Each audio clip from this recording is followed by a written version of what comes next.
What it mean to be the best? Riding foes, feeling unimpressed. Make me reminisce, throwing bows, bend the corner, set my mind up on the goal. All I know is stay down, bad, I'm the goal. Okay, feel like the best, the great. Now ain't no debate. Yeah. Okay, feel like the best, the great. Now ain't no debate. Yeah. I ain't gotta say much. Know the boy got a touch. Another win for the rush. Another win for the rush. See me once and got a crush. See you twice and that's enough. Get the ring sized up. Welcome in. Tell the Truth, episode 61. It's a familiar foe coming back for the Arrowhead Invitational. Somebody that we've seen plenty of times before. We have Mahomes versus Josh Allen, part 4. Look, I want to say that I'm surprised by this, but I'm not. Honestly, like it's these two guys, man. It is what it is. These two guys. It is what it is. And we don't want it any other way. No. It's two very well-coached teams. It's two physical teams. The Chiefs take care of the Houston Texans divisional round, and ultimately now they have the chance to avenge their only loss, and I say only loss of this entire season to this point here, as they face this Josh Allen Buffalo Bills squad that was able to dispatch Lamar Jackson and the Baltimore Ravens, who I was told multiple times was the best team in the National Football League. But, I said no, but they didn't listen. DG, CJ, how are you guys feeling? A 7th straight AFC championship game, a 6 out of those 7 that will be in Arrowhead Stadium with the chance to go to Super Bowl 59 in New Orleans, which is now getting snow. How are you guys feeling today?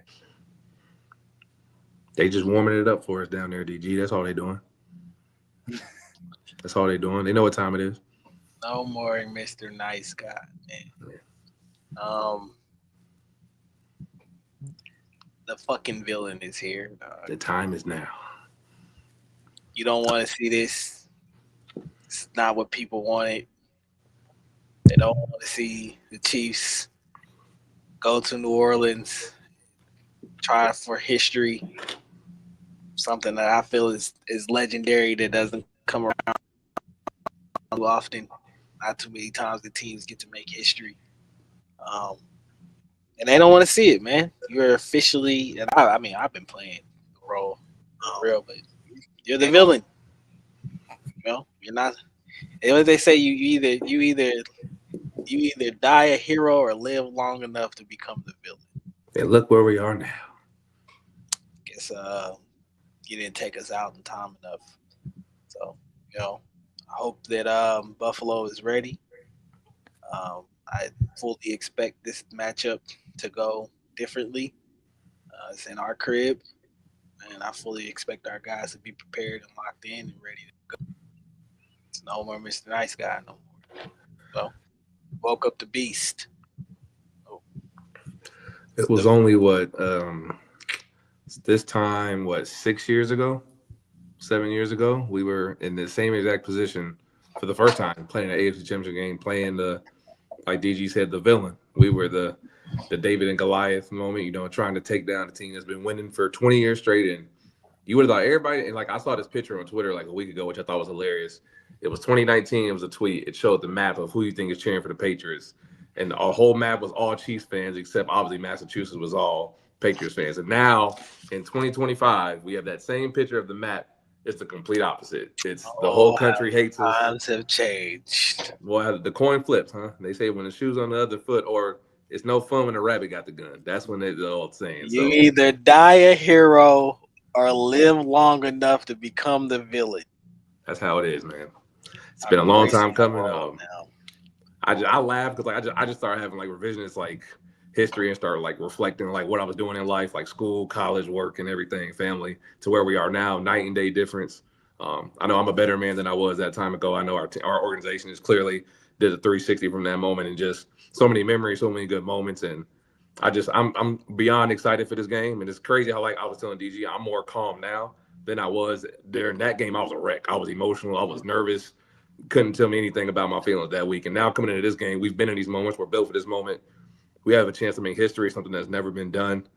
I couldn't imagine being in this moment, and we're here now. So no teams that's better. And I've said it all year. No team is better built for these moments than the Chiefs. And I'm just beyond thankful and grateful to be here. So I'm just ready to go out there and handle business now, fellas. We got history to make.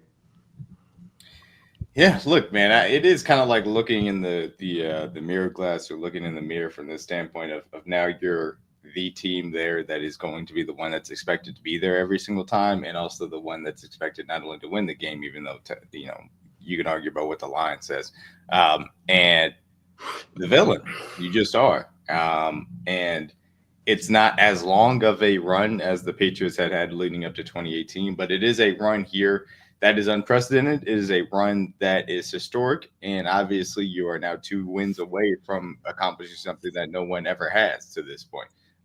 And that's going to be, a question mark that we're going to have answered here coming up here on Sunday nighttime, as we are the second game on Championship Sunday from that perspective. So I'd like to start, because there's really only one place to start as far as this game from the quarterback perspective. Obviously, Patrick Mahomes coming off of what was a fine game, but ultimately he took care of the football, which was the biggest thing. Honestly, has been the theme throughout these playoffs, as all 4 of the teams in Conference Championship Weekend have not turned the ball over to this point in the playoffs.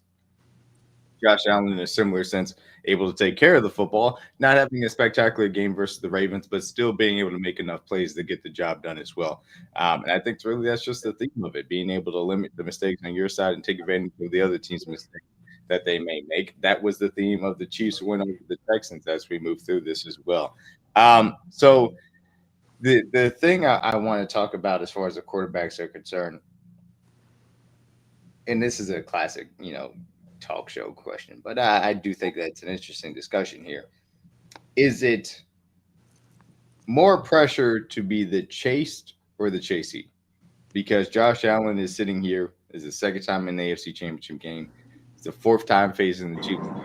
He's not been able to best that beast and get over the hump that has prevented him from getting to the Super Bowl previously, and generally not been able to advance and have the opportunity to stamp his legacy with that ring. Or is it Patrick Mahomes, of course, that is on the precipice of being the only quarterback in NFL history to three-peat, the only quarterback in NFL history to get back to the Super Bowl coming off of back-to-back championships, and obviously is at home with all the expectations to do so after what was a 15-win season during the regular season. In you guys' mind, who has more pressure coming into this game, man?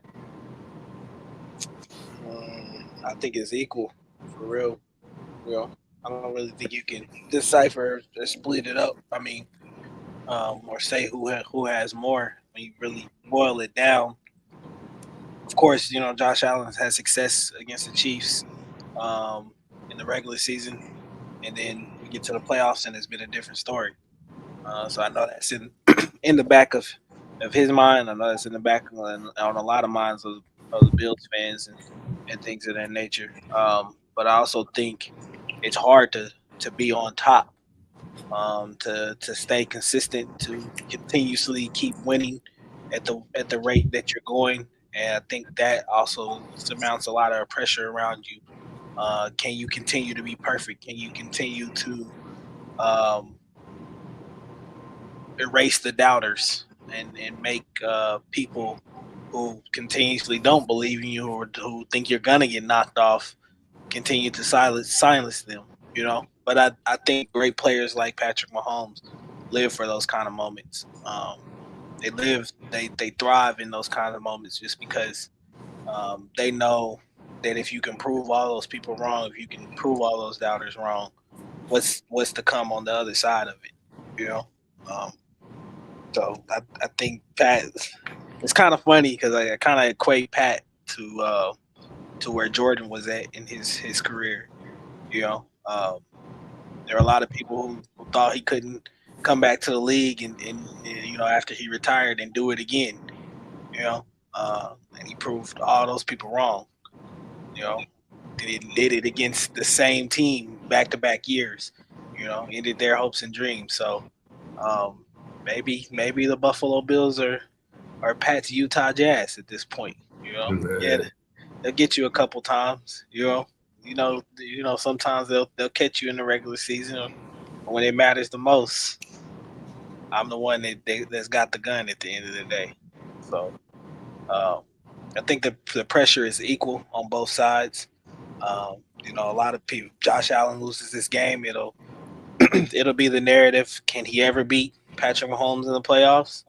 And if Pat loses this game, it's just more so of will he ever get another shot to take down Josh Allen again? See. Yeah, it's a funny question because the same thing you said last weekend when they were asking about Josh Allen and Lamar Jackson, who had more pressure.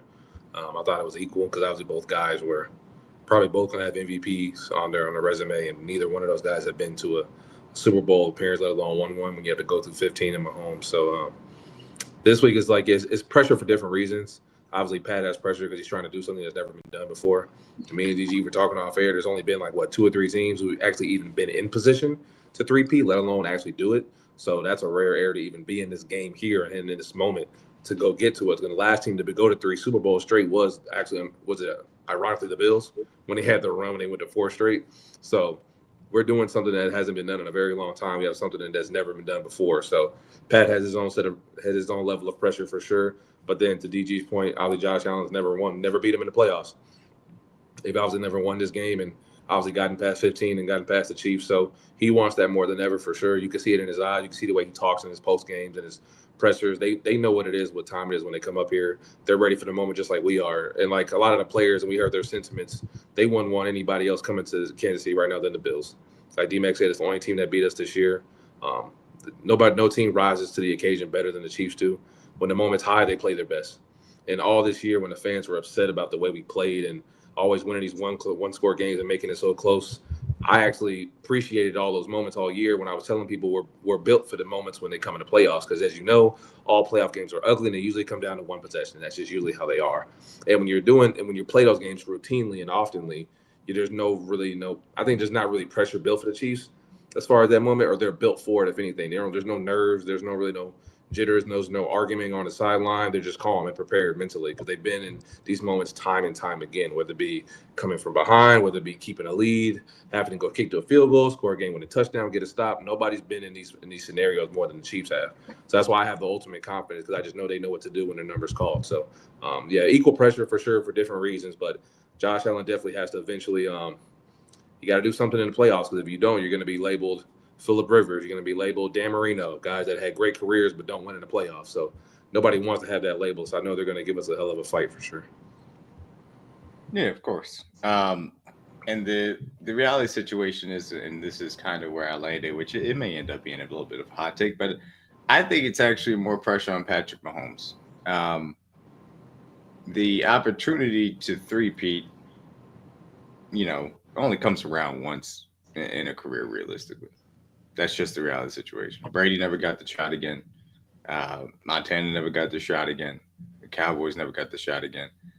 It's not something that happens. You get the chance to try and three-peat. And so this is probably the one for Patrick Mahomes. On the flip side, Josh Allen has already had the narrative written that he is the second fiddle to Patrick Mahomes. Obviously, he's lost in the playoffs continuously. And this is an opportunity for him to overcome that hump, but it is not the last opportunity. We don't know when the last opportunity may come, but both of these guys are under 30. We expect this to be a thing for multiple years into the future, obviously. So I do think that there's more pressure on Patrick Mahomes, but as we know, he raises his game to the biggest moments, and that's why I'm not necessarily concerned going into this. And to your point, CJ, I was a nervous wreck going into the Patriots game the first time, and obviously, even though we ended up losing it, it hurt, but it felt like it was just the beginning. That second Titans game concerned me because we had started so slowly in the Texans game, and then we got down 10 points again, and we hadn't won one. So then being able to prove that again, felt more comfortable. And I felt way more comfortable than I did the first time against the Bills because we had just gone through it before. We won the year prior. We were rolling. Felt like we were going to handle them. This time it's a little bit nervous, but I understand that, it comes with the playoff atmosphere from that perspective. So that's it for the narrative standpoint. I do want to get to the biggest headline that I think comes out of this game on the field. And I mean, actually talking football, not whatever idiocy people want to yell about on Twitter. The ability for Travis Kelce to turn back the clock. because Travis Kelce is somebody that obviously has paced himself effectively throughout the entirety of the regular season to this point, which we hope he would, given his age and just generally what this offense is built around, and showed up against a matchup that really demanded it because the Texans did a good job on the wide receivers. It wasn't an emphasis, but the Chiefs emphasized making sure that Travis Kelce was able to attack early and often. And of course, he rewarded them to say the least. And it's important to say Travis Kelce is now in the realm in which he's passing up Jerry Rice as far as records are concerned.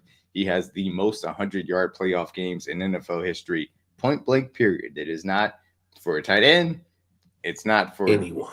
It's not pre-2000 or I should say post-2000. No, the most postseason 100-yard receiving games in history.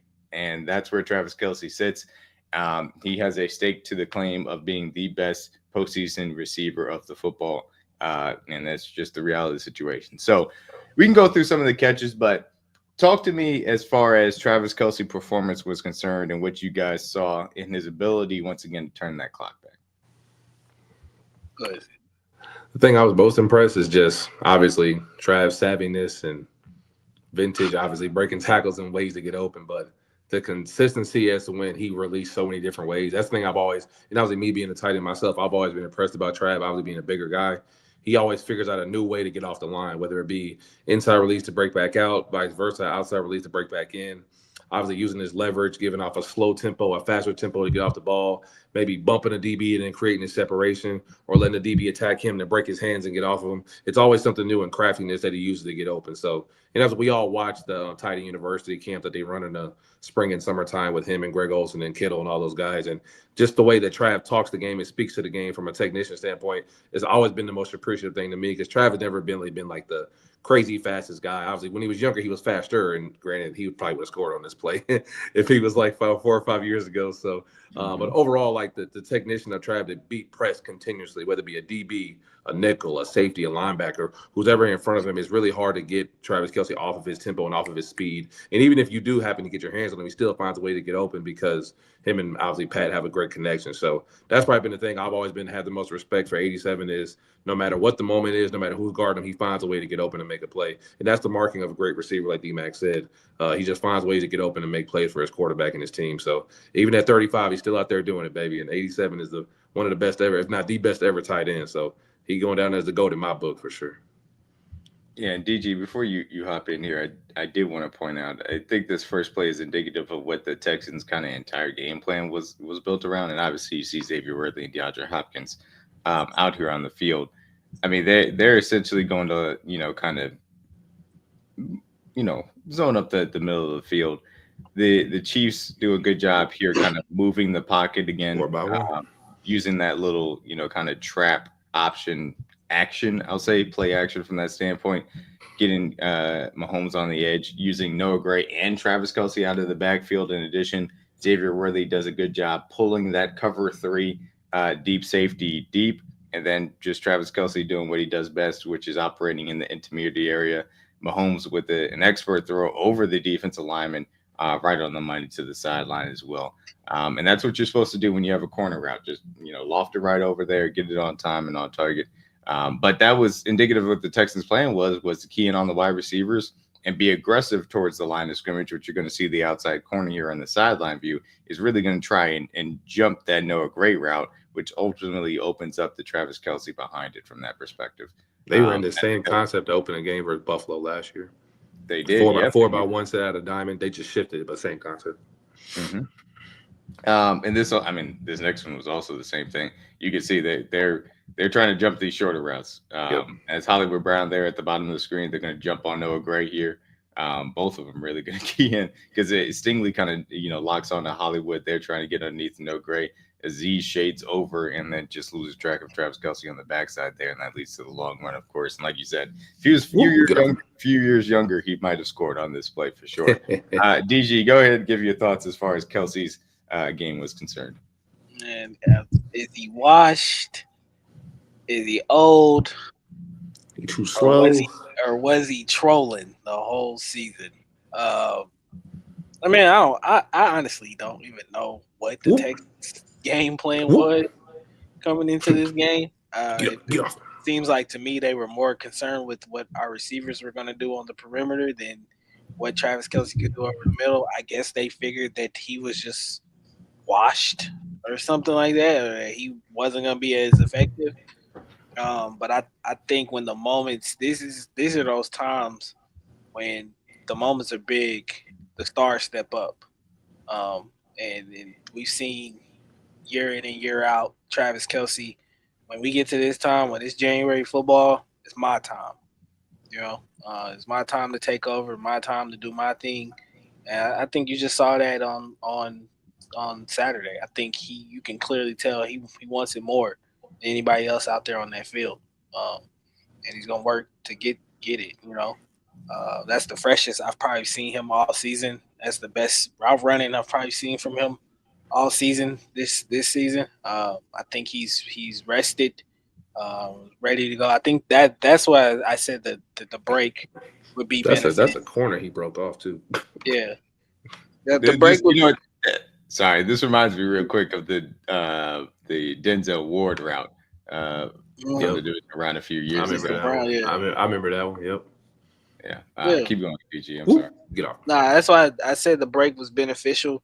I understand people will say, can that cause rust? And yeah, I understand it can mess with timing a little bit or whatever. But I think for some guys, they need that time off to allow their bodies to get back to 100%. And I think that's what you saw on Saturday. Was, Travis Kelce back to being fully healthy and ready to roll, man. Going into this, I think the break was extremely beneficial for him, just to get that time, to get the mental time off as well too, and be able to go out there and ball. And then him and Pat just have this telepathic chemistry that just, they know where each other are gonna be on the field. And I think at one point in this game, it just got down to a point where I think Pat was just like, look, if they're gonna leave him open all night, then I'm just gonna throw it to him. Feeding them. Yeah, and that's how we're gonna win this game. It doesn't matter how it looks or who gets the ball or who puts up what stats. I think to them it's whoever's open, and if they continue to keep getting open, that's what we're going to. And fortunately enough, to that last Saturday night, it was 87's time. Yeah, look, it's one of those things where Travis is always going to be there to step up for Mahomes when Mahomes needs him to. And that's getting open one-on-one versus man coverage. And again, that we'll get to the touchdown here in a second. But I think it certainly, there it is, this kind of play as well. Again, you have Hollywood Brown out there to the outside. And ultimately they got Stingley on him. Got a corner sitting on Whitworthy's, that little stop route, Noah Gray underneath. That's all that space in the middle of the field because the Texans send that extra guy to say, hey, Kelce, you got to win that one-on-one underneath. And that's exactly what he did. And that's what he's exactly done since the entirety of his career. And the entirety of the Chiefs offense since Kelce has been here has been built around, let's get Kelce one-on-one opportunities in the middle of the field to do what he does best. And that was another example versus the Texans in this case. And yes, we can end up calling that touchdown the look because, I mean, it's awesome. Call it too little, country, too little. And it's the look. It's a look in two ways. Obviously, he looks down at Azeez, which is just awesome.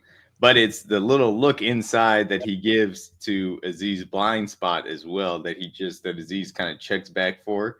And that ultimately makes him just like, man, I got to get you'll see it from this reverse angle because I'm thinking to see it from the other one as well. But that little nod that he gives inside makes Azeez think that maybe he's breaking back out and he just catches him just a bit.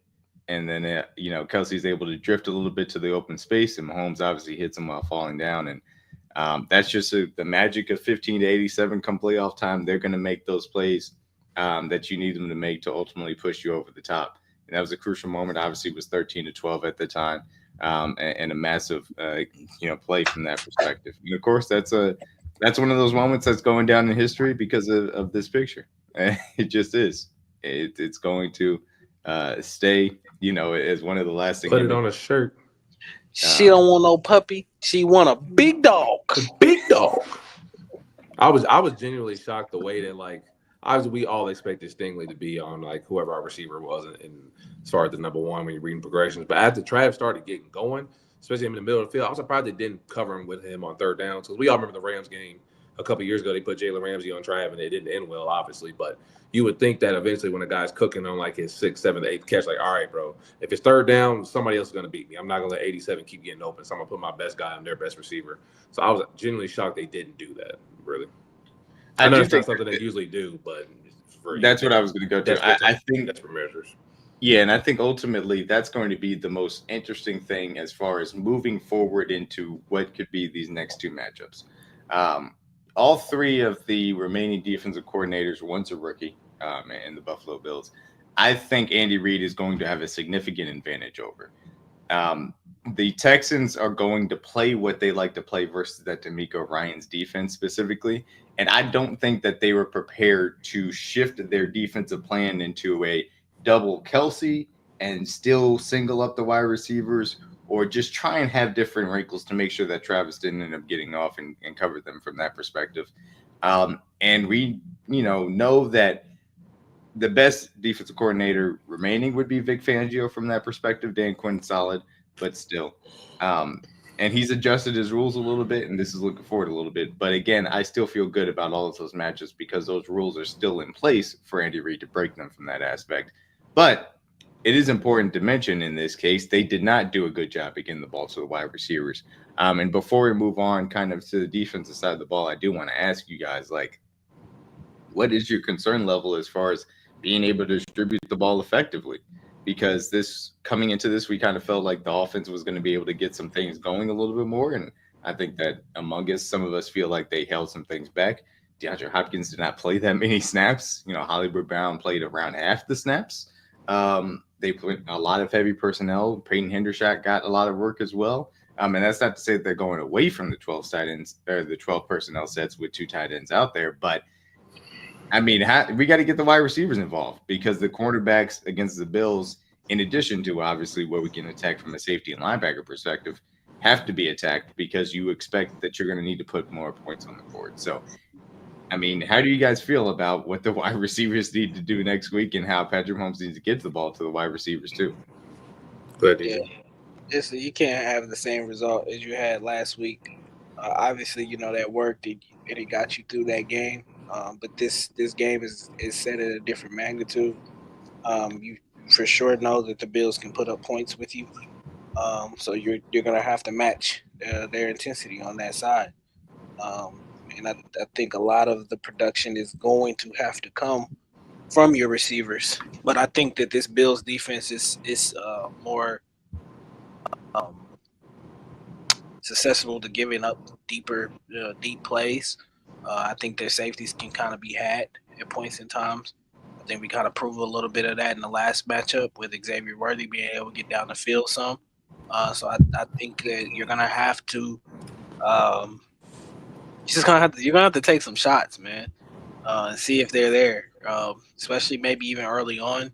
I would, maybe that's first couple plays, play action, and try to see if you can get Xavier Worthy down the field beyond one of their safeties or something like that for an explosive play. I think if you can get some explosive plays in this game, I think you can really, try to give yourself some cushion against them or whatever. So, the receivers got to get going early and often, and they got to be a lot more involved this week because you're not going in there and just beating the Bills with just, Travis Kelce having 10 catches and 100 yards or something like that. So, yeah, definitely need more production from Hollywood and DeAndre Hopkins as well as Xavier Worthy. I think this could be a big Xavier Worthy game. Just like the first one. He's gonna have his opportunities, obviously. I did a Bills pod right before we got on with our show, and I was just talking to them about the breakdown. They are very confident, obviously, as they should be in Teron Johnson. And one of them, DG ain't gonna like this comment. One of the guys went on to say that Ollie Benford, one of their starting corners, was playing on the level of Trent McDuffie this year. Said it with his whole chest, very confident. Obviously, the Bills defense has been really good this year. They lead the league in takeovers for a reason. So they're a very confident group, a very technically sound group. The D-line was kind of playing similar to our group at the beginning of the season, not really getting a lot of pressure. They don't really have a whole lot of sacks to that high level degree that we've had the last 2 years when we got like 60 plus and been top of the league in sacks. The D-line group is probably not as talented as the group we've seen in the past from the Bills. Their linebacking group is obviously getting Matt Milano back is huge because whenever he's on the field, they're a better group. But overall, I think Kelce loves this matchup, whoever their linebackers are, because obviously he's seen better, whether it be Tremont Edmonds, whether it be Hillard, whether it be Edmonds, whoever they put out there for their linebacking group. He's always had to find a way to get open. That's why I was even more impressed last year. That was the most impressive performance to me when he scored twice, because they just found ways to move him all over the field. The diamond 4x1 that me and DMac just talked about when that first corner route he ran, they isolated him on the backside whenever we went 2, 3, or 13 personnel versus the Bills last year, and Trevor was able to sneak his way into the end zone. So Andy just always finds a way to get 87 in great matchups, and he takes advantage of it. But coming into this week, obviously, we know anytime these two teams play, you have to win in the middle of the field. Kelce, D-Hop, Noah, Khalil Shakir, Don Kincaid, that middle of the field is where the money's made for most of your first down plays, especially on third down, which Pat has been great at this year. And that's where you have to figure out a way to win the game. So that's probably the matchup I'm looking to the most. Obviously, Teron Johnson being in the middle of the field.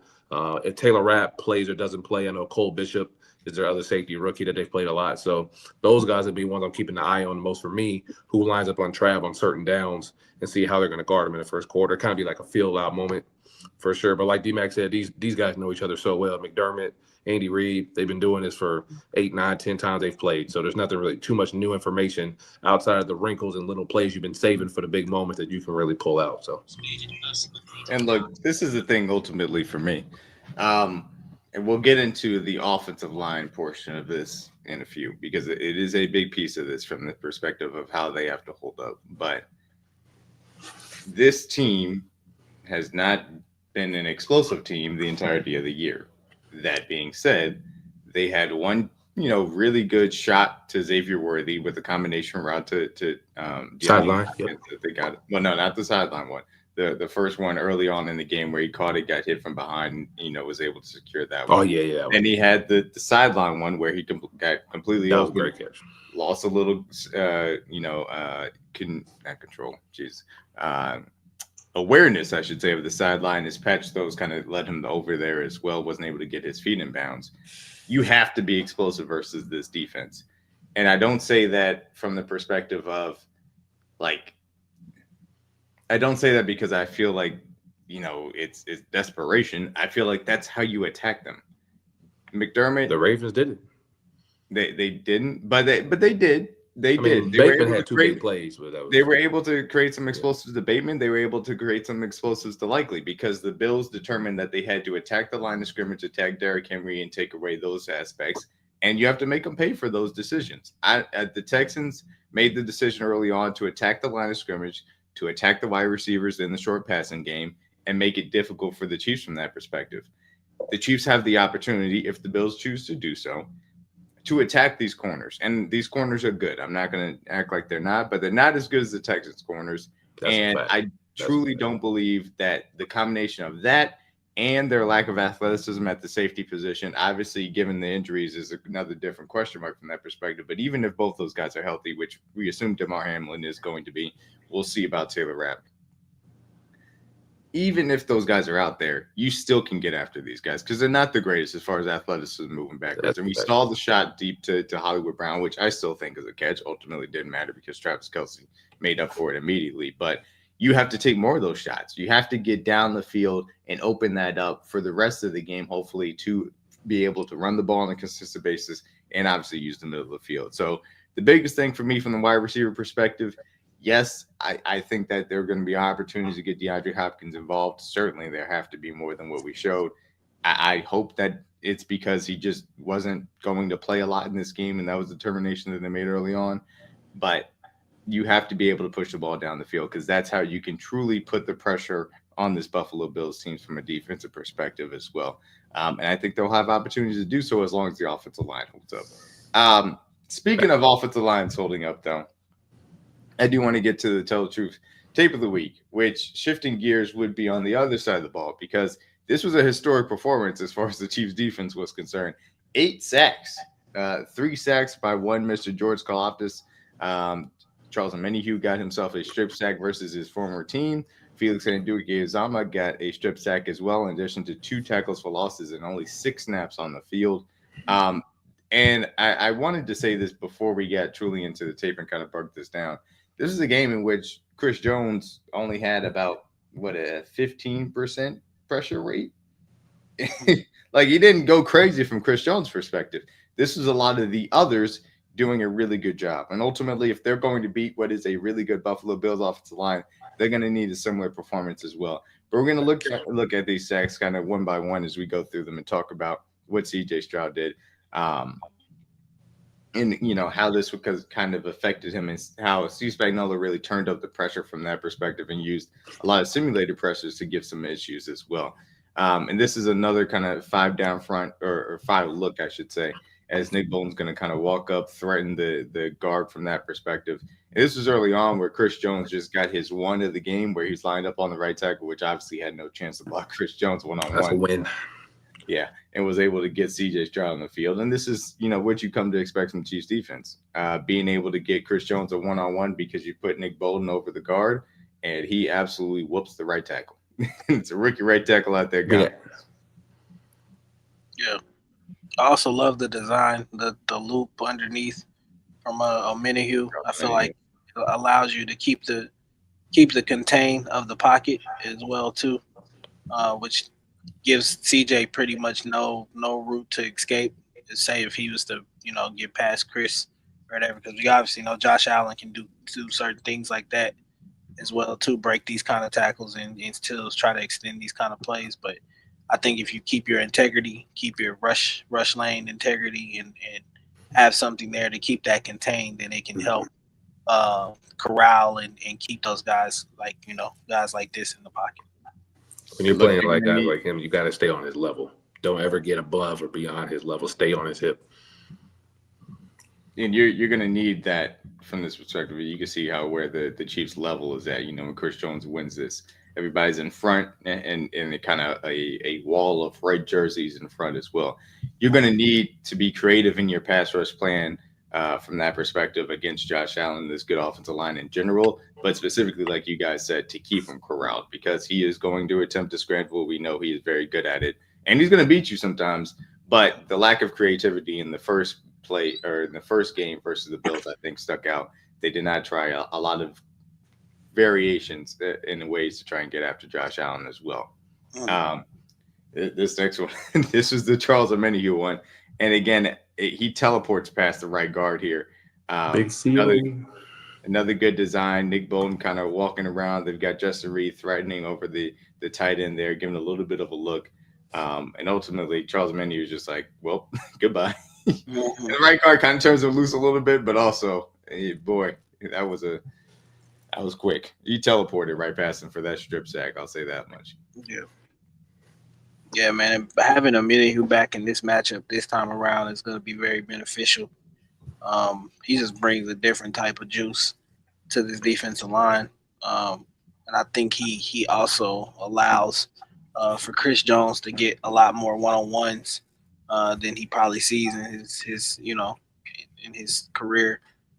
So I think he's just having that extra piece, and then how motivated he is as well. I think surges through that defensive line. The tenacity that he brings, the nastiness that he brings to this defensive line, I think helps them out a lot. You can clearly tell the attitude of that defensive line is a lot different. And I'll also say a nice portion of it that he brings extra is he does go after the football. He goes after the football when he has the opportunity to. Or straight strip sack games. Yeah. And if he's able to create another strip sack like he did in last year's AFC Championship game versus Lamar Jackson, in this type of game specifically, given the way that being able to hold on the ball has been key for all the teams in the playoffs, but specifically these two teams, that could be a game-swinging type of play as well. This one's going to be a standard 4-man rush and really more of a coverage sack. And you got to give a shout-out here from how they're able to handle this. Kind of a quarters look. Nick Bolton kind of just takes away that initial seam route, and then is able to nail down on the check down. Drew Tranquil does a good job on that quick out route as well. Bottom of the screen, Watson's playing the zone effectively, and CJ Stroud has nowhere to go with the football. And eventually Mike Dana And I believe that's in Tershawn.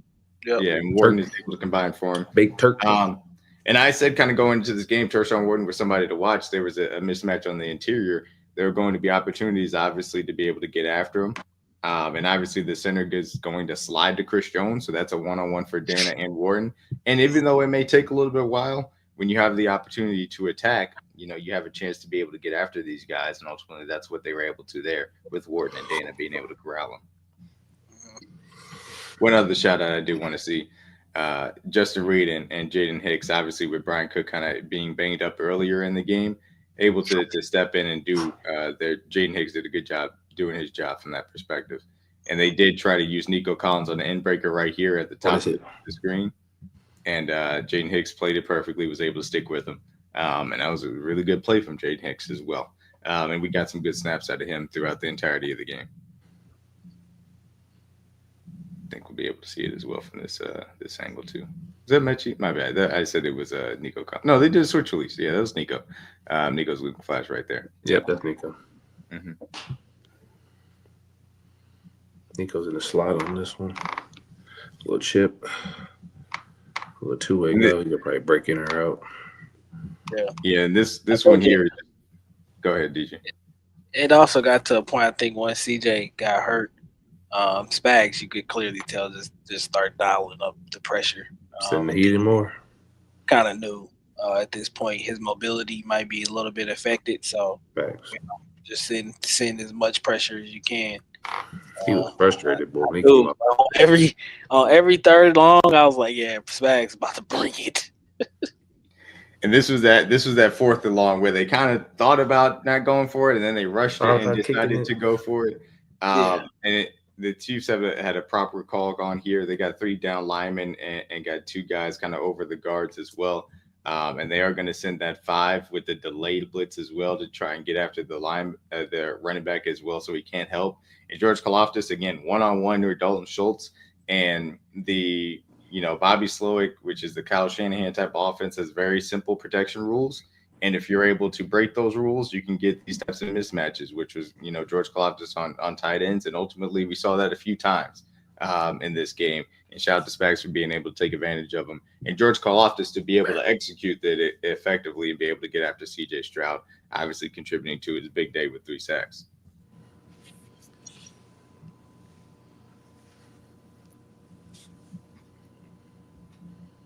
Drop back.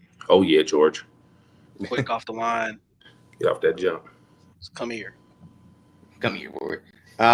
So next one here, we're going to get, I believe that is Nico at the top of the screen. Trent McDuffie is well matching him.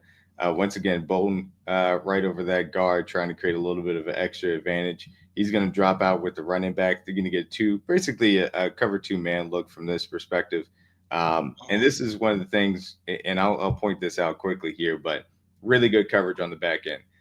Nazi at the bottom of the screen, sticking with Hutchinson on that drag route. We see what's happening at the top of the screen. They've got, these 2 vertical routes pretty much capped off. Justin Reed handles that out of the backfield, not an issue.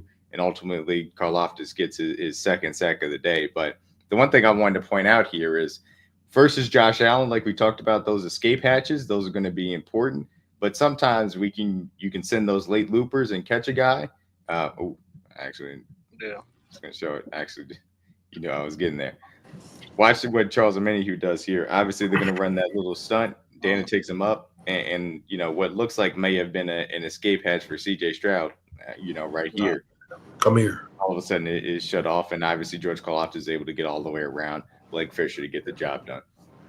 Yeah, Josh is definitely going to be one of those guys. You got to make him run into some sacks at points in times. So this is not necessarily all about just getting there and getting to him. If you can get there, and get him on the ground.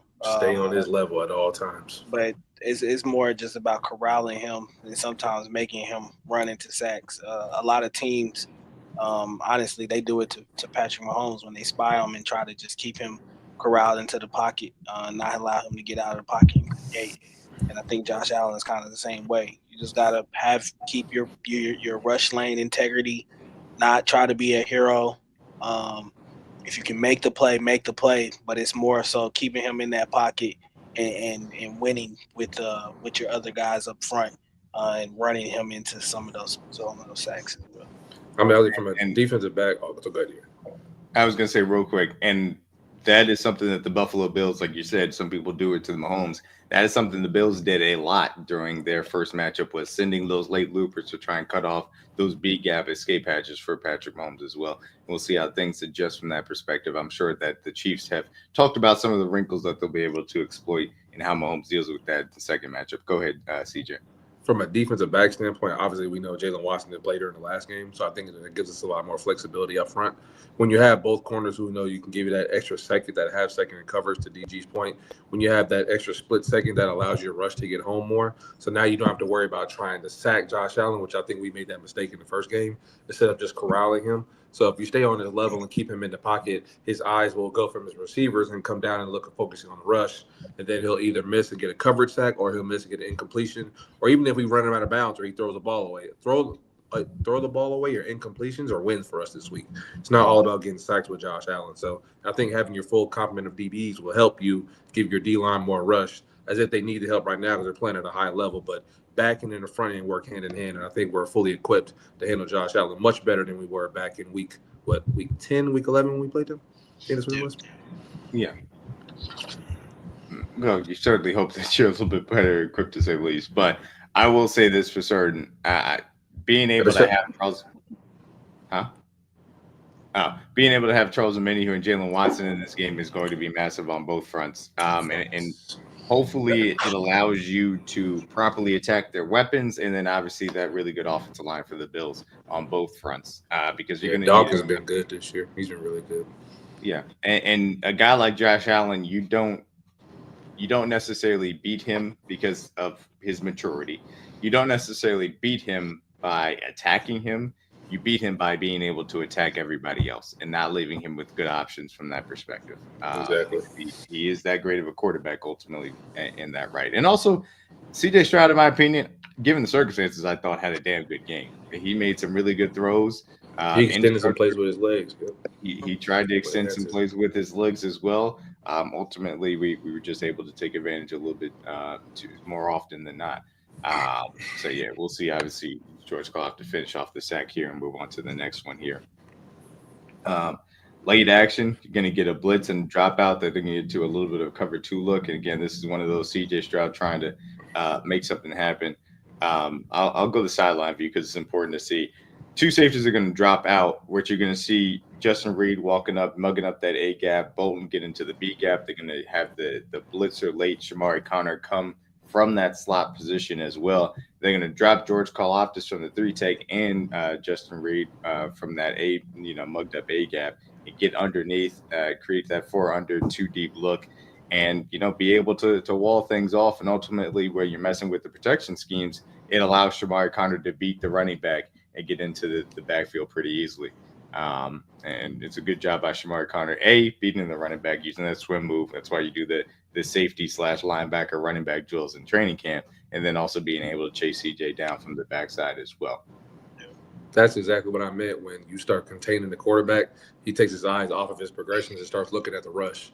And he's looking at the rush, then it ends up being an incompletion, or fortunately here we got a sack. So do that more often times than not. That's how you beat Josh Allen for sure. Great job of, again, keeping him corralled in the pocket, making him step up, and then just having a guy there, having Nick there, just kind of bring him back, and then Shamari finishes the job, making him run into the sack pretty much. Exactly. Yeah, that's a massive job by Nick being able to get over there and shut off that initial escape hatch and allowing time for Shamari to get back in there as well. And look, if you're going to be blitzing, if you're going to be rushing a guy like Josh Allen, or in this case, CJ Stroud, you have to be relentless. And you just have to be relentless in that pursuit. Unfortunately, we have the bodies, it feels like, to really be able to handle that type of game plan from that aspect too. And so here we go. We're getting to down in the red zone as well. I think this is another one kind of coverage sack. And ultimately, obviously, we get Charles, or I should say this is the Felix Anduke Zona one. And he does a good job of disclosing the tackle, but we'll start as far as the coverage is concerned. Only rushing 4, zone down here, kind of a quarter pseudo look, bottom of the screen locked up. Dalton Schultz being able to get driven on by the safety, running backs out to the backfield, but ultimately they got a guy out there, and guys are pretty much plastered across the level. And Felix does a really good job discarding that tackle against after initially being stonewalled, and then being able to kind of shove him off and get after CJ as well. Yeah. Gets that long arm shut off, tries to get to the edges and able to get up there, and then kind of hand fights his way until he can discard the tackle and get after. Yeah, I think at this point in the game, they already kind of had CJ's internal clock sped up. I think you can kind of see on the back end there was a guy slipping open in the back of the zone, but I just think at that point in time, his internal clock is like, look, I gotta either get out of this pocket or get rid of the ball. And you can see his eyes off progression. You can see he's a little antsy there, and there's no initial pressure kind of given. Yeah. There's nothing here, but he's just no reason to move. Yeah, he's gonna get a little happy feet, start looking around, and then he's trying to scream. Take your eyes off the aggression, focus on the rush. Right for another sack. We start doing this. Absolutely. Another good job of corralling, containing, keeping him in the pocket, and then just putting him under duress. Facts.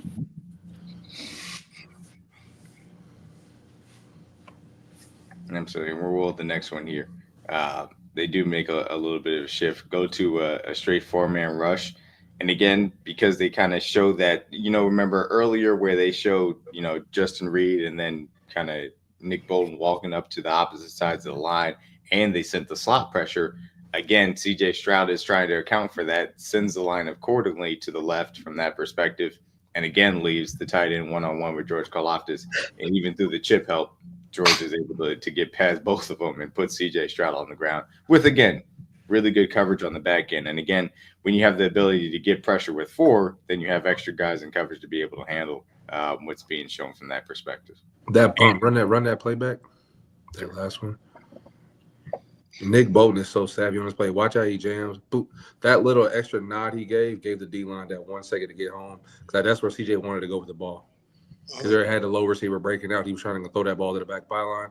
Nick bumping him right there, gives him that half a second, forces CJ to turn down, can't to make that throw. Then George ends up finishing the play. So that was a very savvy play by Nick Bolton in coverage, by the way. It's a good bump from him, and then obviously from Shamar Connor. Just any type of rerouting you can get on that play is massive, especially when you're talking about the condensed red zone, space as far as the red zone is concerned. Mm-hmm.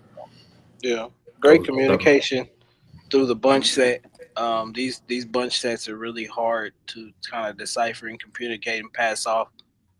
So it's a good sign of showing, Nick Bolton's intelligence of where to be, but also being able to communicate with his guys on who's got who's where, and taking care of your job, And then again, I think another good job of especially up front between Turk and Wharton to kind of corral, contain, keep the integrity of that pocket, and allow the edges to do their job and crash in, and not allow CJ to kind of escape and get out of there.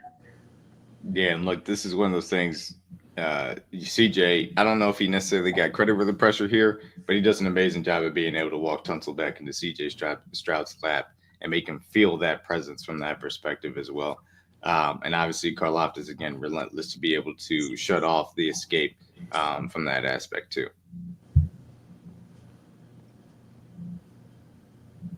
And yeah, so those are the 8 sacks from the Kansas City Chiefs. They did an excellent job of being able to get after CJ Stroud, and they're going to have to do a better job to get after Josh Allen, because obviously it's a better offensive line, it's a better play design, it's a better weapon group, and obviously it's an alien quarterback from that aspect. So before we completely turn the page, I did want to get into, as far as offensive line performance was concerned, and just kind of quickly talk about it, because I feel like it's worth going through. And this kind of shows what the performance looked like on the Chiefs side. And shout out to Joseph Hefe, does a really good job as well, being able to put this together. Will Anderson had himself a day. We saw the monster that Will Anderson kind of was throughout the day as well. Did a really good job of being able to attack. He got some, pressure specifically in the guards. They did a nice job at being able to rotate him inside to get some of those mismatches, and he had himself a good day versus Trey Smith, but also was able to get after Joe Thuney as well at left tackle. And that ultimately was for 4 of his 5 pressures where he had success on it in the day. The other one I had to point out, Jawan Taylor, only 1 pressure given up to Daniil Hunter the entirety of the day. I know it says Mario Edwards Jr., but it was only to Daniil Hunter as far as my charting was concerned. And it was a little bit uneven for Mike Caliendo. I would say that he maybe even performed a little bit better than Joe Thuney from that perspective. But, I think that we know that this Texans defensive line is really good, and it's different than the Bills defensive line because the Bills defensive line has solid edges, but it doesn't have these 2 great edges. It's a little bit better on the interior because of Ed Oliver from that perspective. So the ways in which they adjust their protection schemes to account for that is going to be fascinating from that perspective. And I know people, kind of ask, hey, man, is DJ Humphries going to be the guy from that aspect to go into left tackle and kick Joe Thuney inside? I don't think that they're going to do that. If they were going to do that, it would have happened last week, in my personal opinion. Facts. But how do you guys feel as far as the offensive line in this performance and now moving forward versus the Buffalo Bills defensive line? I think in that matchup it was a little bit concerning, but I think that was also kind of a given. That defensive line is relentless. I think they got 2 of probably the best pass rushers in the league. And Daniil Hunter and Will Anderson Jr. Will Anderson Jr. is going to be a star in this league. I think he's going to be a year in and year out 15, 16 sack kind of guy. He's just got that kind of will and determination. And there were a couple times where I seen that he kind of adjusted his game in the middle of the game as well too. There were a couple times where he was just trying to get around Joe Thuney, maybe use his speed off the line or whatever, and I think he started kind of seeing the technique that Thuney plays with that wasn't working, and then he clearly just went and switched to just attacking Thuney's chest and going right at him pretty much with a bull rush. And there were a couple of times where he got Thuney kind of backed up, but, Thuney being, I think, the guard that he is, kind of just able to kind of hold his own.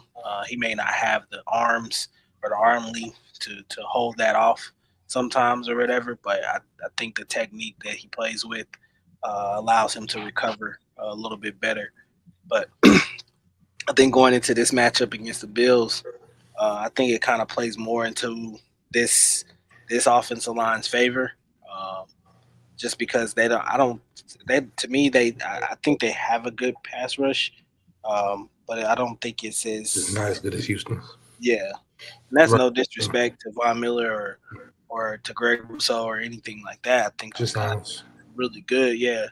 But at the same time, I just think that this matchup is something that you should be able to handle a little bit better this time around. If you don't, you'll obviously be going home. So I think this time around be a little bit different for the Chiefs. I thought last week that they might go with DJ Humphries, and I think DJ Humphries would have played pretty serviceable in that game as well too. But I can't complain about them trying to stick with what's comfortable at this point in time and what they feel like is comfortable. I think Pat feels more comfortable with that lineup rolling out there. So I think that's what they end up sticking with this week. I don't see them changing it anytime soon. I mean, the biggest things I think that we can take advantage of it being like our short yardage package. Obviously, we all agree Kareem Hunt should be the back on the field whenever we're in 3rd and 3, 4th and 2. When it's a give it to me down, you got to have it. I think when we do get in our under center sets, which me and DG noticed, we didn't really get under center at all last week versus Texans, which could go along with the theme. Maybe we didn't need to show our whole bag that week. But when you're playing a team like the Bills who don't have the biggest bodies up front like they used to have in the past, they can be had when you go man-power gap schemes in our run concepts we haven't really done. excuse me, as much as we usually do. But in this type of game, we kind of pull out things that we don't do as often. And I think we have a great opportunity to do so because I saw some lanes and some opportunities that Derrick Henry took advantage of when they did power, they did pull guys, and they were pulling and kicking out certain D ends or linebackers on the end line, end man on the line of scrimmage. I think the Chiefs can kind of replicate that power and use those things to our ability when you have obviously Kareem Hunt, Isaiah Pacheco, and Samaje Perine. So if we can use that balance to open up our plays in the run game, that'll help open up our receivers down the field. When we get our deep shot opportunities, like DMac said, we have to hit them. So I think basically focusing on our power run game will be big because they have a lot of weaknesses up front as far when it comes to stopping the run. The Bills do. I know the fans don't want to hear it, but it's the truth. The Ravens did it. It was just too late because they got out of character because they had turned the ball over. But there's a lot of opportunities we have to run the ball this week. Our O-line should be able to dominate for sure. If they have the ability to create enough of those rushing lanes and, again, create those explosives down the field, then I think that that's what's going to lead. If you hit one or two of those down the field, if you establish that run early on, what you're going to have is Travis Kelce and DeAndre Hopkins later on in the game being able to make those plays in the middle of the field ultimately. And the Bills automatically have a little bit of a weakness in the middle of the field because they're safeties, because they're linebackers, even though Matt Milano will play in this game. There are still opportunities to really get after them. And I know, obviously, people talk about Teron Johnson, Terrell Bernard, those are solid players, but they're not great. I still believe as far as the middle of the field is going to be an opportunity as long as you do what's necessarily being able to stretch the field deep and then obviously run the ball effectively. But it starts up front. They have to have a better offensive line performance than they had initially. And like we saw with the Ravens, those two tight end sits, even if you want to put them out there, they're issues from a passing game perspective as well. So I want to see them be able to attack with them. And this is one specifically that I'll bring up because I think it is indicative of what that could look like as the game goes on. And this will be highlighted for a different reason specifically. But again, this is a 12 personnel set with likely and Andrews there at the bottom of the screen, tight into the line of scrimmage. And you're going to see them send them in motion, and the wide receivers are kind of widen and be able to create that space on the outside. And you can see that the middle of the field is open for Andrews because the linebacker goes the wrong way. Now, of course, really good play by Bernard to be able to strip him because Mark Andrews thought he could beat Travis Kelce, but that's the reality of the situation. I don't get you got. Let's go back. Who do you think you are, Mark Andrews? Go back, man. Listen, when you got this ball and saw nobody all in front this of you, space, look forward. You got all that space. Could have had like an additional 10, 20 yards after that. He looked at the is that DeMar Hamlin that's in front of him coming downhill? Or is that why are you going? He looked dead at him and decided, I'm gonna go the other way. Right. Why are you going DeMar Hamlin dead in the face and said, bust a left. I'm about to go around. And again, when Travis Kelce had the opportunity in the middle of the field, he was covering up that ball with two hands, and that's exactly what these guys need to do. Absolutely. Go ahead. Because we played them, and unfortunately, I remember coming off that game where Trav fumbled in the Bengals game. And then we played the Bills later on in the season, and he was really high pressure on, putting 2 points, high point in the ball when you're in the middle of the field. Because like I said earlier, the Bills they lead the league in takeaways. So they have been a great team at stripping the ball. They're great at getting the ball away from their opponents. So you can't take any chances like Mark Andrews. And I'm actually sad to say I'm glad that happened to him because now I'm sure everybody in the field room is saying, hey, this team loves to get after the ball. They love to do punch outs. The DBs, and obviously on the play where Trav did not score, obviously Yashir tried to do the same thing, tried to punch the ball out and miss the tackle. And that's why Trav was able to get additional yards. So even more of an emphasis to protect the ball this week for sure. Yeah, and then this one would be more so for the Hollywood Brown and Xavier Worthy portion as far as you being able to attack this Bills defense is concerned. You're going to see them come out here kind of in another 12 personnel set. Ultimately, Bateman's going to be in the slot. They're going to motion Hill back in. It's Anthony Miller at the top of the screen, and once again, Andrews and Likely there in the bunch. But again, this is the Xavier Worthy, Hollywood Brown type of aspect. They try and sort out the bunch, and eventually the Ravens get into a 4-by-1. Miller fakes the outside, is able to get into the underneath drag route, and because they don't sort it out well, Miller's able to run after the catch.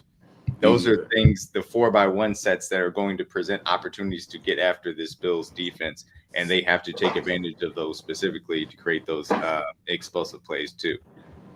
D-Mac, you see what happens when you go forward? You get those extra yards and you hold on to the ball. You see Anthony Miller trying to cut back. All right, I'm done. No, look, Anthony Miller was like, I'm not risking nothing as far as that's concerned. They should have left Mark Andrews on a tarmac and take a hike, buddy. Yeah, he needed to ride a You bike. ain't right. You ain't riding on this bus. Take a hike, buddy.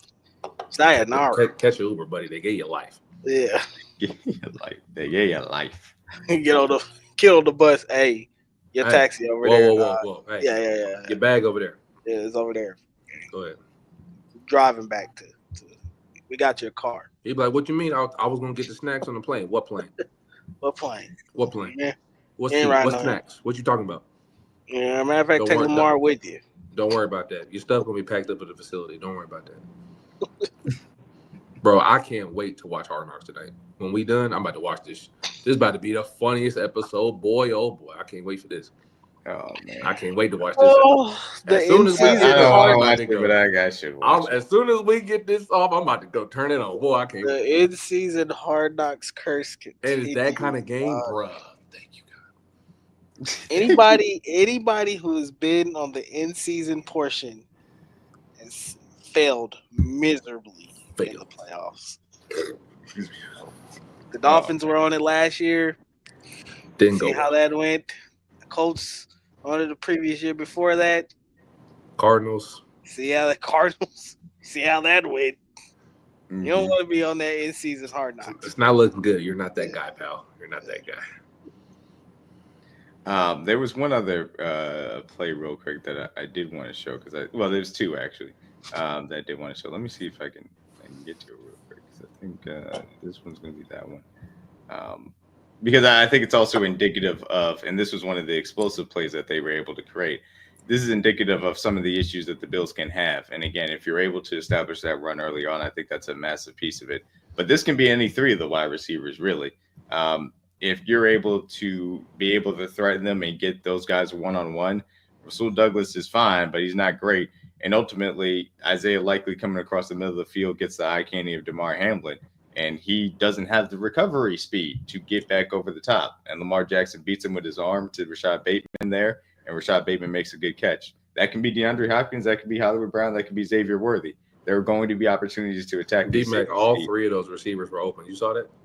I did see that. You break the still shot, like the deep post that Bateman was open, this backside dig was open, this crosser right here Likely's open. All three of them. He could have made any of these throws. One, backside two, deep shot three. Yeah. Damar Hamlin's out there in no man's land. Like, who do I cover? Exactly. and there, you have to be able to take advantage of those moments in the game because, look, I love our defense. I truly do. And I think that they're going to have opportunities to get after Josh Allen too.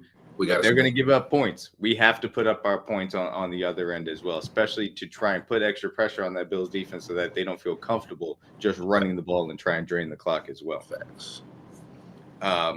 And so I'm gonna get to this last one real quick, and we'll be able to get into the more specific nitty gritty. Let me see if I can pull that up. Okay, here we go. And this, of course, is the play before the play, for lack of a better term, ultimately. That I feel like it is important to take a look at too. We're gonna again another 12 personnel set. This is in that hurry up mode from that perspective. Isaiah Likely is going to come in motion to end up joining Mark Andrews. As far as that, they're going to attack with a 3-by-1. Oh my God! Just look what happens to Justice Hill, man. Why did he do that? That was mean. He was trying to get out the way. He's like, get out the way, son. But look, there are going to be opportunities on the scramble drill as far as plastering is concerned.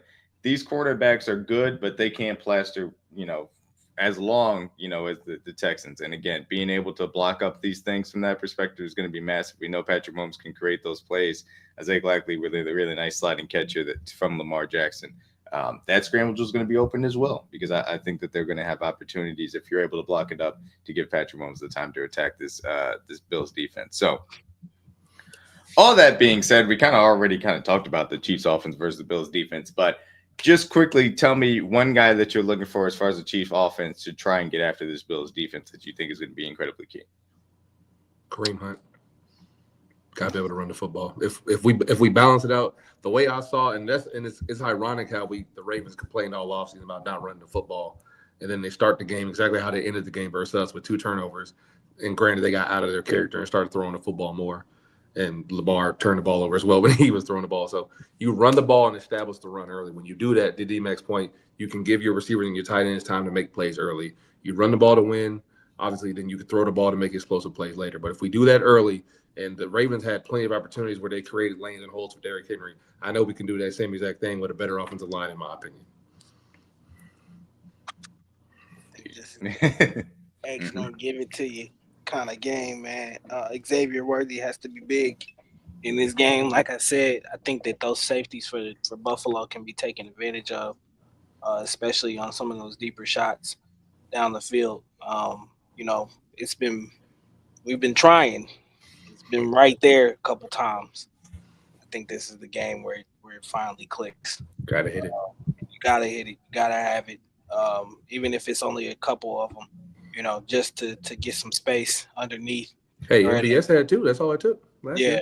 I just 2. So just try it early, often, see if you can get it, and just be able to get the ball in that kid's hands at points in time. So I think his speed is something that they can't really match up to, and I think you got to use it to your advantage. Absolutely. He had a big game first time, so should be able to get open a lot. He certainly did. Obviously had that initial kind of catch, had the touchdown in that game too, had a nice drag route, and obviously had the one towards the sideline, which he wasn't able to pull it in. I'll go to a different standpoint. Like I'm conflicted between these 2 guys, but ultimately I'm probably just gonna name both of them: Trey Smith and Mike Caliendo. I think that the edges for the Broncos for the Bills are good. You saw Will Anderson really be able to threaten that edge and then use that speed to power really effectively to get into Joe Thuney's chest. And that's not to say that these guys can't do that. Gregory Rousseau's having a solid year. A.J. Epinez is having a solid year too. But I think Joe Thuney's going to be a little bit more comfortable handling what those guys present. And he's not going to make the mistakes from a hand-fighting perspective that I think Rousseau and oh my gosh, and Epinez did specifically against Wanye Morris in that first matchup too. So I think he'll be better. They're going to try and isolate Ed Oliver versus those 2 guards. And he's had success versus Trey Smith in the past. Obviously, he hasn't gone against Joe Thuney or Mike Caliendo in the past as well. So Creed is going to, have some conflicts, but they're going to make sure that they're trying to occupy Creed, isolate him on one of those guards, and try and get after him. Those 2 guys in pass protection are going to be massive. If you're able to give Patrick Mahomes time, I truly believe that they're going to have the opportunity to get after these guys from a weapons perspective. You just got to create that time, and it's going to have to be really as far as the interior is concerned, because it's going to be about, can you block one of these guards? Can you block Ed Oliver at sometimes one-on-one in pass protection to be able to create that time? If they can, you have a really explosive opportunity. If they can't, it might be tough sledding again as well. Flipping sides, before we get specifically into this matchup, I did just want to quickly highlight this because, he had a hell of a game. And I would be remiss if I did not point it out. Shout out to Trent McDuffie, man. Got hurt on the first All-Pro Trent. Got hurt on the first play of the game with his shoulder, and they were able to drive down the entirety of the field and then get down to where it was, I think this was the second down as far as that was concerned. Trent comes back in the game, locked up one-on-one with Nico Collins. He just said, all right, time to strap up. Nico tried to get this little speed out. Trent's I'm sitting on that. Nope. That's not going to happen, dog. You're not allowed. You're not getting that today. And I love the mentality that Trent brings to the table, man. He's like, match me up. He lives for these moments, man. He was matched up on 15 routes, had 5 targets, 2 receptions for 43 yards as well. I want to get to the next one as far as the pass breakup as well. Oh, he's gonna be like, no videos available for that play. That's crazy. Trent McDuffie now leads the Chiefs in postseason pass breakups. It's kind of crazy to say, but also that was quick. Yeah, I know that it was quick, right? But he deserves it because he has been able to play at such an incredibly high level for us in the short time that he's been here in Chiefs Kingdom. And we've been very happy to see him. You can get Nico kind of here on the outside as well. Try and get that in breaker. And I did put this in here specifically from this perspective. It's a heck of a throw by CJ Stroud. Like CJ Stroud being able to release this when he did, because Chris Jones beats his guy and is going to hit CJ Stroud here.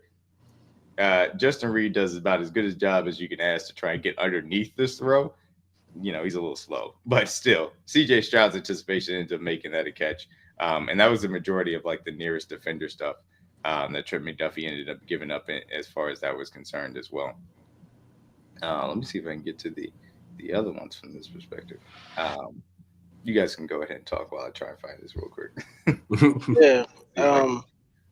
Like I said, I've been at a point where I'm sick of saying I'm sick of holding my tongue on it. Find me a better corner in the league. Deuce, baby. You know, like Play find me in a. And I'm not saying that there aren't guys that aren't talented. I'm not saying Patrick Surtain Jr. and Derek Stingley Jr. aren't good or any of those guys. Mm-hmm. But I'd take Deuce any day of the week over them.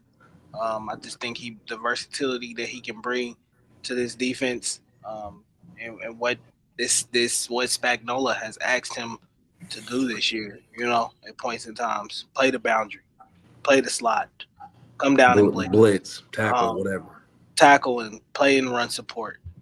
He does it all, bro. Like, you know, I don't hear about those other corners doing that. You know, yeah, we hear about press man-to-man coverage with Patrick Surtain Jr. He's probably best man-to-man corner in the league. You know, we hear about the interceptions and the ball skills from Derek Stingley Jr. You know, great. I think those guys are great corners in this league. Do they do what Trent McDuffie does for this defense? You know, and what he's asked to do for this defense, and what he's been asked to do this year, even more so with losing one of the better corners in this league to Tennessee and L'Jarius Sneed. So, yeah, like I said, I'm not holding my tongue about it no more. To me, 22 is the best corner in the league. I don't care who wants to argue and fight. He played like it on Saturday, so hard to debate. And yeah, he definitely showed it on Saturday for sure. I think Nico only finished with like 20 yards on Trent, so I think he ran 7 routes when he was lined up on Trent. So took one of the better receivers in the league and essentially locked him up. So, and not to say the matchup gets any easier, because obviously the games only become heightened, the pressure becomes more. But when you're going against this group, as far as receivers, like I said last year, this DB group has seen everybody from Jamar Chase and T. Higgins to obviously A.J. Brown and Devontae Smith to Nico Collins and like Stephon Diggs when he was with the Bills and everything. They've seen everything. So there's nothing this group, Coach Merritt and Spags, haven't seen to be able to get this game plan together. And going against a group that you have the ultimate respect for, and Kincaid, Dawson Knox, and Amari Cooper, and the main person for me is Khalil Shakir. That's his safety blanket. That's his Kelce, essentially, for his offense, who he wants to get the ball to in the middle of the field. I think now that we have our full requisite weapons, I expect to see a big matchup for those guys. So I'm looking forward to that matchup for sure. Who do we think lines up on Khalil Shakir? Because that's, if we take him away and not allow him to really make plays on third down and force him to throw the ball to somebody else to beat us, I think we'll be fine. Yeah, and look, this was the thing I wanted to highlight here, and Trent does an excellent job. Sitting on the outside route off the play action from this perspective. He's just like, I feel like Collins has come back in. And I got guys on the inside too to help out. He just does an excellent job. The knock on Trent McDuffie is because he's undersized, his arms are a little shorter. Just does an amazing job at getting over the top and being able to break up that pass. Just excellent work by Trent McDuffie of being him in the right position and being able to make that play as well. And we'll get into it, but I do want to show the last PBU as well, because I thought it was another really good play from that perspective too.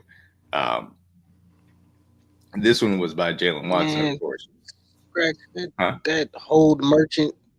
Hold Merchant in New York. He's a hold merchant. It's also a good corner, man. He's a grabby corner. He's a grabby corner. He's a good corner. This one though was to Nico here, and just to read is trailing the play to CJ, and I thought Jalen Watson was going to have a pick here, just a little friendly fire. And he could have been in position, but a little friendly fire ended up preventing it. But to your point, CJ, specifically about the matchup with the Bills, there were too many opportunities for the Bills in two ways to both attack the safeties of the Chiefs in general, whether it's Shamari Connor in the slot or on some of those blitz zero looks, whether it's Brian Cook or Justin Reed to get after him. And obviously we know that we're going to see more of that. Dalton Kincaid is going to play in this game. There are going to be chances in which they try and isolate those guys. But this is where, again, adding Jalen Watson and Charles Omenihu is massive for me personally. Being able to be more comfortable with your rush with 4, which means that it's you can stick it to some more advantageous matchups, and then being able to use that chess piece of Jalen Watson. And I tweeted this out earlier. To me, the heavy personnel sets for the Bills offense, whether it's 6 offensive linemen or 2 tight ends, play into what the Chiefs want to do. They can get those 3 linebackers out there. Load up back in. To McDuffie, Watson specifically, quarterback duo as well to match up with whatever the 2 wide receivers are out there, which I feel comfortable as far as that's concerned. Don't get me wrong, like Amari Cooper's good. Khalil Shakir, as we mentioned, also good. They got Keon Coleman, they got Matt Collins. I believe in our cornerbacks more than those wide receivers, truthfully, as far as that's concerned. Facts. So I like it when they get in the heavy personnel. Question's going to be how often do they get into 11 personnel? 3 wide receivers and what that looks like from a cornerback perspective. Do you leave Shamari Connor in the slot where he kind of got taken advantage of? Is that bringing Najee Johnson on the field, who got, I think, over half the snaps? Joshua Williams got 0 of those snaps. I want to make sure I got it right. Joshua Williams got 0 of those snaps. So where does that percentage end up falling? For me personally, like you mentioned, Khalil Shakir is that guy.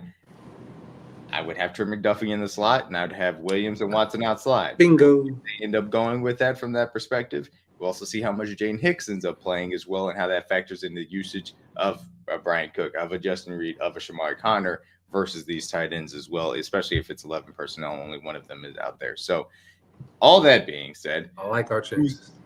Who's the most important guy for you guys as far as the Chiefs defense versus the Bills offense? I don't think it's one guy. I think it comes down to our front 4. I think they have to play a phenomenal game to get this thing done. If you can, like I said, corral Josh Allen, keep him contained to the pocket, live with him, live with incompletions, or force him, into throwing, making a mistake into a tighter window. I think you can live with that. This isn't a game to me where it's about your numbers or you getting, certain sacks or whatever. This is a game where you literally keep your rush lane integrity. Realize what the the mission is here, to keep him in the pocket, make him throw the ball, and don't allow him to get out on the perimeter and create for his guys. I think once he does that, he's arguably the dangerous quarterback in the league. And I think if you allow him to do that, that's how you get beat by him. So I don't think it comes down to one guy on this. I think it's going to take all 4 of those guys up front doing their jobs and doing them effectively to help your teammates at certain points in time. Make this guy run into sacks. And if you do that, I think you come out on the other side victorious. I think the most important group for me is the linebacking group. The Bills love to throw the ball to James Cook, Ty Johnson, Ray Davis. The running backs have been pivotal for them. More so Ty Johnson, especially on third down. And James Cook had a career year this year. Obviously, he had a lot of touchdowns. When they get into the red zone, they look to feature him. Even though I think this week, if they get down to the goal line, it's going to be Josh Allen time. Quarterbacks need quarterback power. They're going to give him the ball. They want to make sure it's in his hands. But overall, I think the way we decide, how we decide to cover James Cook and Ty Johnson when we get early down stops, when we get to third down, those guys are going to be heavily involved in the run game. They're either going to get a screen, a wheel route up the middle, or they're going to get an option right out of the backfield. And they are going to have to be key, whether it be Drew Tranquil, Nick Bolton. If we decide to go big dime and put Jaden or Jay Reed in those positions, those running backs are going to get targets and they're going to get touches early and often. So how we cover those guys is so pivotal for me. I'm like DMac said, I'm not to be disrespectful, I'm not worried about the receiving group as much. Dalton Kincaid's been okay. Dawson Knox, neither one of those guys can really take the top off the coverage. They make plays if given the opportunity, but the big guys for them, their explosive players, are Ty Johnson, Ray Davis, and James Cook. Those are their explosive players. Khalil Shakir, like their chain mover, he catches the ball and gets first downs, but their running backs, is where their big plays come from. So we really have to contain them. I expect to see a lot of Jaden Hicks and Justin Reed in the box this week, and they have to make sure they're on their P's and Q's when those guys are on third down, because they love to use two back sets a lot when they're both in the game. But those guys are going to get a lot of targets and a lot of touches. And if we can contain them and not let them get off for any big plays or any big, huge momentum shifts, I think we'll be fine. But, yeah, that's my biggest group from defense at the linebackers versus their running backs for sure. Yeah, I mean, look, they throw a lot at you, whether it's 4x1 sets, obviously the heavy personnel, whether it's 2 tight ends or 6 offensive linemen. To me, I said this earlier that I thought Leo Chanel could be the most important guy because of the chess piece that he can be versus those 6 offensive line sets versus the heavy personnel sets, because ultimately he can be used as a pass rusher, as a spy, as a late looper. You got to be able to create some chaos from that perspective. And you also got to play with a lot of physicality. So the front from DG's perspective, as far as being able to get after these guys, is big, but we also have the opportunity to be able to be physical, specifically in the run game, because they're going to try and use it. Josh Allen's legs is going to be a threat. James Cook is going to be a massive threat as well. And if you're able to put him behind the sticks, then you have an opportunity to get off the field. But in that first matchup, we did not do nearly a good enough job at putting them in those disadvantageous situations as well. So all that being said, obviously we kind of talked about our X factors. Let's just go ahead and give our final thoughts on the game. We'll do some promo and get on out of here, man. What do you guys have as far as the game prediction? I got off the pod with them. I said Chiefs 27, Bills 23. I'm going to stick with it. Yeah, I'm going to go the same route because that's what I was kind of thinking too. 27-23 Chiefs. I'm going to go 28-27 Chiefs. Think complete coin toss, but I think the ability to finish with touchdowns is going to be massive. I think they're able to create those explosive plays and ultimately be able to get out of here with a win and create a little bit more chaos. But my X factor is taking care of the damn ball, because if one of these teams turns it over, it's going to be a massive advantage for the other one to take advantage of the mistakes, which they've both been really good at this entirety of the playoffs as well. Absolutely, no doubt about it. So, Underdog Fantasy, use code TRUE3 for $100 deposit match. Look, we're on the championship weekend. Going to be a really fun weekend of football. Obviously, I should say weekend of football. It's going to be a really fun Sunday of football, very specifically, obviously. It's only one game, man, or only one day, only 2 games, and obviously it's the 4 best teams. Make sure you guys be able to get your entries in as far as Underdog Fantasy. Use that code TRUE3 for a $100 deposit match over there at Underdog. Before we go in and out of here, we're going to end as far as laying the team to rest, man. Baltimore Ravens, it was a nice run. Boy, oh boy. Wasn't your year. The flock. Got it. Had to be somebody. You thought you had one. You thought it was easy to come back and just roll right into the AFC Championship game. You thought you're just going to get there every single year. No, that's not how that works. You got to put the work in. You can't skip steps. You can be the best, 5-loss team as far as DVOA is concerned. That don't guarantee you nothing. That's just the reality of the situation. Having Derrick Henry doesn't guarantee you anything. It just doesn't. So you can go ahead, enjoy Cancun. Sorry, Lamar Jackson. You had maybe your best playoff performance. It still wasn't up to your standards. And you can try again next year. Ravens, you can go ahead on home. Yeah, man. If you missed it, go get a chance to go ahead and follow Arrowhead AM and PM. I had an epic rant about Lamar Jackson. I'm tired of him. I'm sick of him, DJ. I still am. Stop coddling. Stop coddling Lamar Jackson. Quit doing it. Stop it. Like, at this point in time, he's not a baby. He's not a rookie in this league. Man. He's a grown man. He's a 2-time MVP. Probably going to be a 3-time MVP, maybe. He's done a lot in this league. It's time for him to start performing in the playoffs like the MVP he should be. And I don't care what anybody says. I don't care what Ravens fans say. They can sit here and say, "Oh, well, that was in the first half." I don't care. Still counts. You cost your team this game. Those plays matter. every play in this game matters. And Lamar Jackson on Sunday night went out there and didn't play up to his standard. So stop coddling him. Quit babying him. Hold him accountable like y'all do every other quarterback in this league. Because if that was Patrick Mahomes, it'd be a different story. If that was Josh Allen, it'd be a different story. If that was any other quarterback, Jalen Hurts, Jaden Daniels, any of them, they're all moving on. Why? They performed when the lights were the brightest. Can't turn the ball over. Cannot turn the ball over. I'm sorry. Like, did it twice. At the end of the day, I'm going to the same way I would be critical of my quarterback if he plays badly or does something to cost his team the game. The same way we got to start treating Lamar Jackson. Absolutely.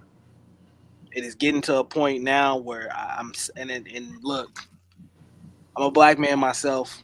I want to see all black quarterbacks in this league succeed and do well and continue to keep carrying this position forward. So if that's the case, then I'm going to hold you to a different standard. Perform better when the lights are brighter. Beat the best. And then we can start talking about you being at the top of this game. Until that happens, same thing. Until he can prove to me that he can throw his team back into a game and not have to play with a lead, it's going to be the same story year in and year out. 2 years in a row with 2 turnovers. Can't do that, bro. It is what it is. Not trying to troll, but spend all offseason talking about can't turn the ball over, can't turn the ball over. What do you do this game? Pick, fumble. Mark Andrews, fumble, drop. Can't beat teams at this moment without turning the ball over. And granted, the 2 teams in the AFC Championship game are teams who didn't turn the ball over. Got to play a clean game of football, and then the turnover margin is how you win or lose football games. And that was the team that usually play cleaner usually wins. So that was the Disney PG version, DG. If you want the real epic rant, yeah, like I said, go follow Arrowhead AM and PM, and go back to Monday morning space. It's all there. Oh boy. Yeah, well, I can't disagree with any of that right there. But sayonara, they gave you life. Sayonara, Flock. They gave you life. Go enjoy Cancun. Enjoy Cancun, man. I wanted to end just speaking about from this perspective. Mitch Holt just, mentioned to Carrington Harrison that, he thinks that this is going to be the biggest game in Arrowhead history. And you can argue as far as the drought is concerned, being able to end that versus the Titans or even the first one versus the Patriots from that perspective as well, that those would be disagreements. But I truly do believe, because no team has ever been able to get back to the Super Bowl after back-to-back championships, as I mentioned earlier. And ultimately, this is a chance to accomplish something that no team has done in NFL history. And NFL has a long storied history. If you're able to do so, that means that you're at yourself in the annals of greatness from that perspective. And I do have a unfortunate message to the Bills Mafia. I am somebody that believes that to the victor goes the spoils, and that history is written by the victors. You're a footnote. Your franchise has always been a footnote. The Buffalo Bills history is about being the footnote to greatness.